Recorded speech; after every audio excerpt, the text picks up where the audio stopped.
मित्रांनो, मागील 4 ते 5 दिवसापासून अतिमुसळधार अतिवृष्टी आणि काही ठिकाणी मित्रांनो ढगफुटी सदृश्य पाऊस झालेला आहे. मित्रांनो, महाराष्ट्रामधील कांद्याची परिस्थिती आणि कर्नाटकमधील कांद्याची परिस्थिती काय आहे हे पाहूयात. मित्रांनो, काही शेतकऱ्यांनी आपल्याला कर्नाटकमधील एका शेतकऱ्याने व्हिडिओ पाठवला आहे. कांद्याची परिस्थिती काय आहे.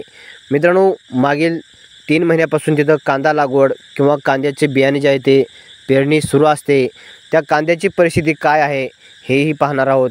आणि मित्रांनो, महाराष्ट्रातील सोलापूर, नाशिक, अहिल्यानगर, धाराशिव जे महत्त्वाचे कांदा पट्टा आहे, या पट्ट्यामधील कांद्याची परिस्थिती काय आहे हेही पाहणार आहोत.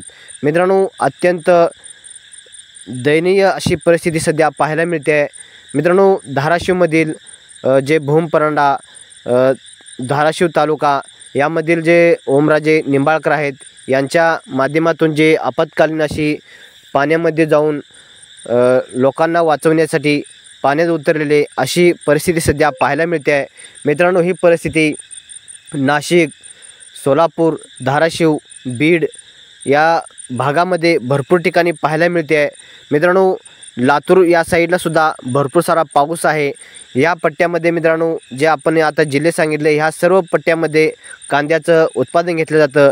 मित्रांनो, कांदाच नाही तर सोयाबीन असेल, मूग असेल, उडीद असेल, तूर असेल आणि मित्रांनो जो मधला पट्टा पाहायला मिळतो तो म्हणजे सोलापूरचा माढा तालुका असेल किंवा माळशिरस या भागामध्ये सुद्धा मित्रांनो सीना नदी ही ओसंडून वाहते आहे. भीमा नदीसुद्धा ओसंडून वाहते आहे. मित्रांनो, या नदीच्या साईडला पूर्णपणे कांदा पट्टा आहे, ऊस पट्टा आहे. या पट्ट्यामध्ये सुद्धा कांद्याचं भरपूर सारं नुकसान झालेलं आहे, नुकसान हे होत आहे. मित्रांनो, नदी ही सर्वच्या पूर्ण असं ओव्हरफ्लो झाल्यामुळे गावाच्या गावं पाण्यामध्ये गेले आहेत. शेती पूर्ण पाण्यामध्ये आहे. त्यामुळे मित्रांनो प्रचंड शेती पिकांचं, शेतकऱ्यांचं नुकसान आहे. मित्रांनो, धाराशिव जिल्ह्यामधील एका गोट्यामध्येच नाही तर भरपूर साऱ्या गोट्यामध्ये जनावरे असे फुगलेले आहेत. कारण रात्री पाऊस असं पूर आल्यामुळे तेरणा नदीचं पाणी जे आहे ते वाहत असल्यामुळे भरपूर सारे जनावरांच्या कोट्यामध्ये पाणी शिरलं. मित्रांनो, म्हैस असेल, गाय असेल, बैल असतील, मित्रांनो त्यांच्यावरती पाणी वाहत होतं. त्यामुळे गुदमरून जनावरे आहे पाण्यामध्येच मृत्युमुखी पडले. मित्रांनो, शेतकऱ्यांचं खूप मोठ्या प्रमाणात नुकसान झालं आहे. पण मित्रांनो, महाराष्ट्रातील जर परिस्थिती पाहिली, खरीप कांदा लागवड ही ऑगस्ट महिन्यापासून मित्रांनो वेग घेते लागवडीसाठी. मित्रांनो, 1 महिना झालं, 1.5 महिना झालं कांदा लागवड ही सुरू आहे. पण पाऊस काही दम खात नाही. पाऊस ही भरपूर प्रमाणामध्ये पडत असल्यामुळे मित्रांनो कांद्याची रोपाची मर झाली. आणि जे रब्बीसाठी कांदा लागवडीसाठी बियाण्याची लागवड केली होती, या बियाणेसुद्धा मित्रांनो पावसामुळे, अतिवृष्टीमुळे पूर्णपणे मर झालेली आहे.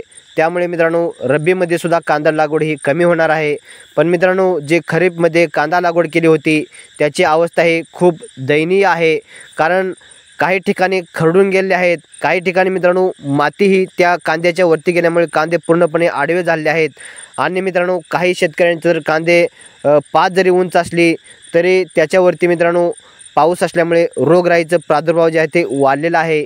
मित्रांनो, अत्यंत खराब अशी अवस्था सध्या शेतकऱ्यांच्या कांदा पिकाची असेल, सोयाबीन पिकाची असेल.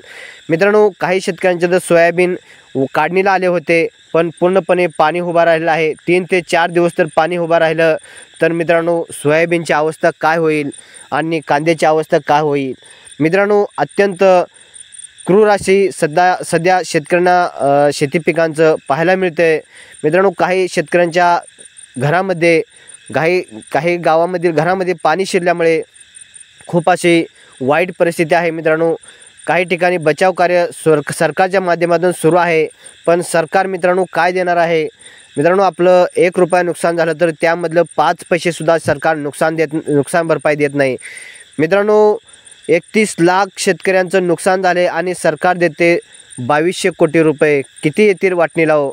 1000-2000 रुपये, जास्तीत जास्त 3000 रुपयेसुद्धा वाटणीला येणार नाहीत. एवढे शेतकऱ्यांचं आणि शेती पिकांचं नुकसान झालं आहे. मित्रांनो, 31 लाख शेतकऱ्यांचं नुकसान झालं आहे तर त्यामध्ये प्रति हेक्टरी जर शेतकरी धरले तर 31 लाख हेक्टरपेक्षा जास्त नुकसान आहे या महाराष्ट्रामधील. आणि सरकार देते फक्त 2200 कोटी.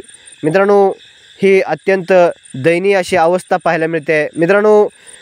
काही शेतकऱ्यांचे जो कांदा चाळीमध्ये साठवून ठेवला होता तो सुद्धा मित्रांनो भरपूर प्रमाणामध्ये नुकसान झालेलं आहे असं पाहायला मिळतंय। पण मित्रांनो आता पाहूयात, जो चाळीतला कांदा आहे त्याच्यामध्ये पाणी शिरल्यामुळे काही शेतकऱ्यांच्या चाळी ही वाहून गेलेल्या आहेत आणि मित्रांनो एका शेतकऱ्याने तर पूर्णपणे चाळच पाण्यामध्ये ढकलून दिली आहे आणि त्याच्यावरती लोळतोय, हसतोय, रडतोय आणि मित्रांनो सांगतोय सरकारने आमच्या कांद्याला भाव दिला नाही, त्यामुळे आमची आज अवस्था अशी झाली। जर सरकारने भाव दिला असता तर आम्ही चाळीमध्ये कांदा ठेवला नसता आणि विकून टाकला।